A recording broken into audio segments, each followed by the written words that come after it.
Herzlich willkommen zu einer weiteren Folge Lasst uns lesen. Wir machen weiter mit den Zigarettenbildern, deutsche Kulturbilder und gehen auch gleich mit rein. Wir sind immer noch das Ende des Mittelalters und diesmal bei Spiele, Jagd und Kriegswesen. Bild Nummer 19. Ritterturnier. Das Turnier, früher auch Gestech genannt, ist ein kriegerisches Kampfspiel der Ritter im Mittelalter, das bei Zusammenkünften des Adels und bei großen Festen an Fürstenhöfen regelmäßig veranstaltet wurde. Die schwer gerüsteten Ritter kämpften zu Pferde mit Schild und Lanze auf dem von einer Einfriedung der Schranken umgebenen Turnierplatz nach genau festgelegten Regeln. Bild Nummer 20. Ausritt zur Jagd. An der Jagd nahmen auch im Mittelalter schon die Edelfrauen teil. Wie heute auf den Soziussitz des Motorrades saßen die jungen Damen hinter dem Reiter im Damensattel zu Pferde. Der Jäger mit der Hundemeute und die Schar der Treiber begleitete die Jagdgesellschaft. Mit Pfeil und Speer erlegte man vor der Erfindung der Handfeuerwaffen das Wild, vor allem damals den wilden Eber.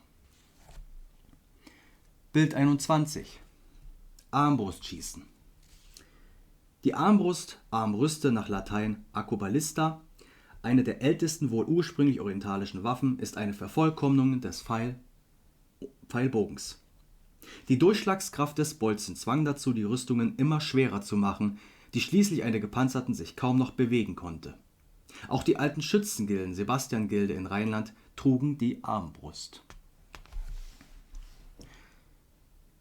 Bild Nummer 22.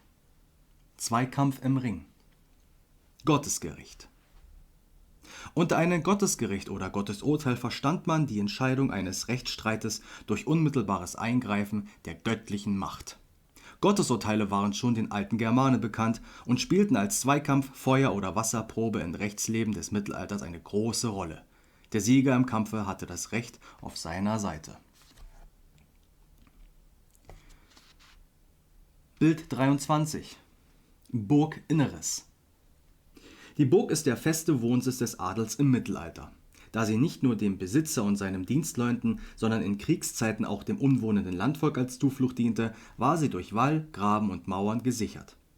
Die Mauer umschloss den äußeren Burghof. Das Hauptgebäude mit der Kernanlage, dem Bergfried (Turm), umschloss noch einen inneren Hof. Bild 24. Belagerung einer Burg. Anstelle der im frühen Mittelalter zur Belagerung benutzten katapultartigen Steinwurfmaschinen traten schon im 14. und 15. Jahrhundert Feuergeschütze. Die ersten Kanonen waren häufig nur eine von eisernen Ringen zusammengehaltene Holzkanone mit einem Zündloch.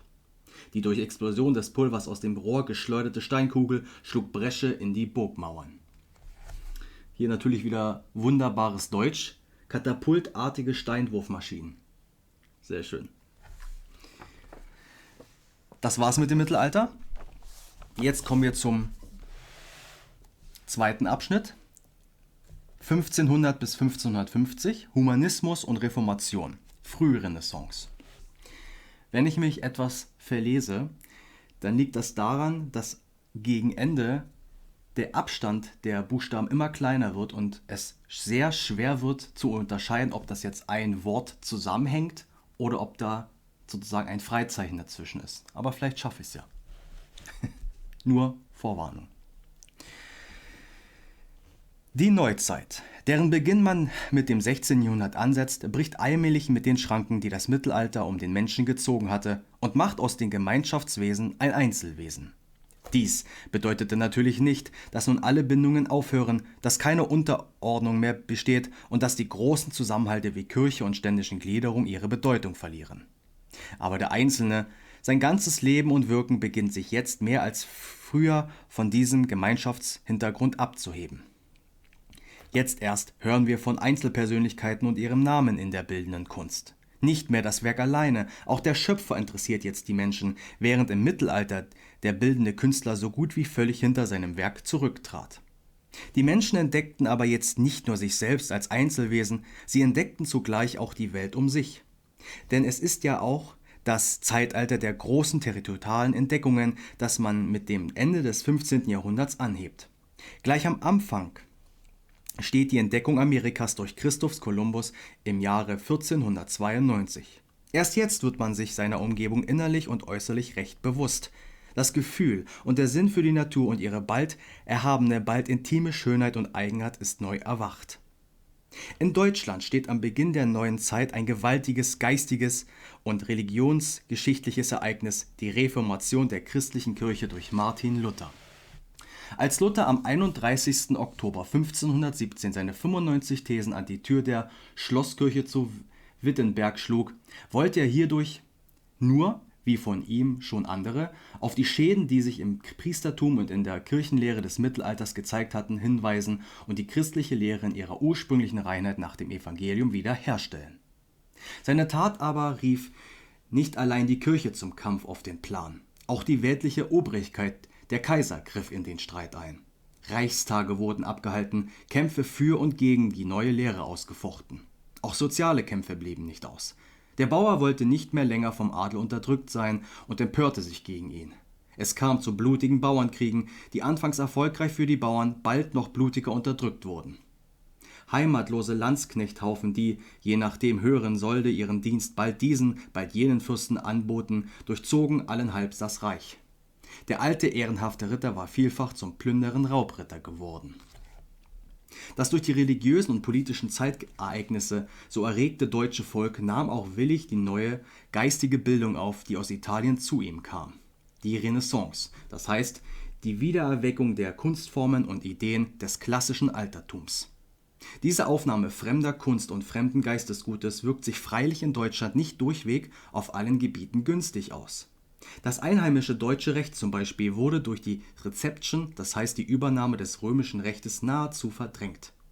Die kirchlich gebundene Wissenschaft des Mittelalters wurde jetzt durch die freie Forschung ersetzt, den Humanismus, dessen Ziel die allgemeinmenschliche Bildung auf der Grundlage der griechisch-römischen Literatur- und Sprachforschung war. Auch hierbei ging es nicht ohne eine gewisse gelehrt-philologische Überfremdung des deutschen Wesens ab. In der bildenden Kunst Deutschlands teilte man die Renaissance in Früh-, Hoch- und Spätrenaissance ein. Die Frührenaissance bedeutet für Deutschland einen Höhepunkt künstlerischen Schaffens auf allen Gebieten. Es ist die Zeit, in der Albrecht Dürer, Hans Holbein und Lukas Cranach ihre wundervollen Werke schufen, in der die tief empfundenen Isenheimer Altargemälde des Matthias Grünwald und in Peter Bissers Nürnberger Gießhütte der Sebaldusschrein entstanden. Auch das einheitlich geschlossene Städtebild, das wird noch heute gerade in kleinen deutschen Städten wie Dinkelsbühl, Rothenburg unter anderem so bewundert, dass im Wesentlichen in jener Zeit geschaffen wurden.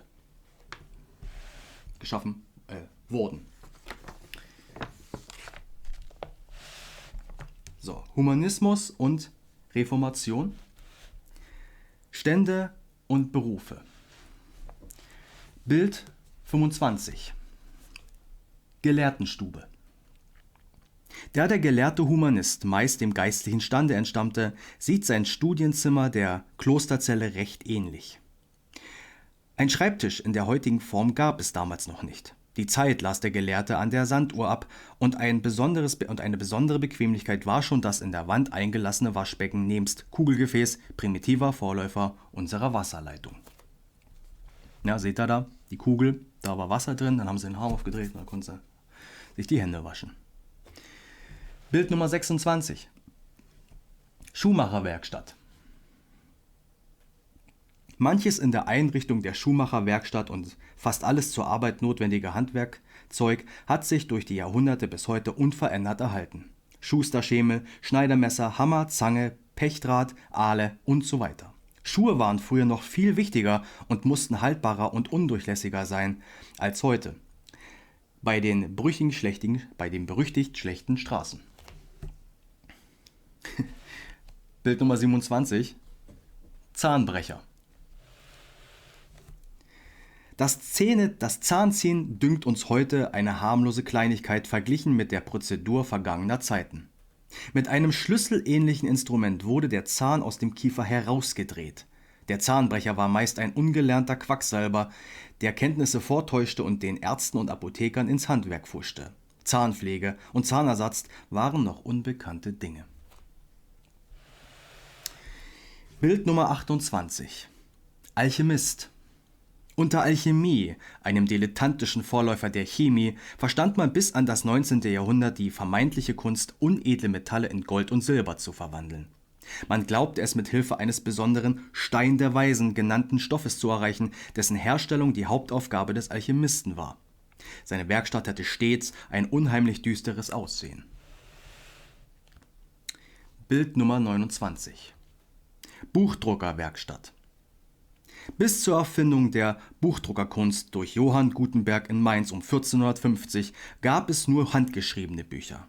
Die geniale deutsche Erfindung machte es erst möglich, Gedankengut aller Art wie auch aktuelle Mitteilungen wirklich bis ins Volk zu tragen. Der heutige Stand unserer geistigen Kultur wäre undenkbar ohne diese umwälzende Erfindung. Deutschland! Wer hat's gemacht? Gut. Und das letzte Bild heute, Bild Nummer 30. Waffenschmiede. Im 16. Jahrhundert stand die edle Waffenschmiedekunst in Deutschland vor allem zu Augsburg in hoher Blüte. Namenhafte Künstler zeichneten oft die Ornamente, um damit die Rüstungsteile, Dolch und Schwertscheide in sorgfältiger Zilizilia und Ätzarbeit zu schmücken. Die genaue Zusammensetzung der einzelnen Teile zu einer vollständigen Rüstung erforderte große Geschicklichkeit. Und das war's für heute. Ich hoffe, wir sehen uns beim nächsten Mal wieder. Bis zum nächsten Mal. Tschüssi.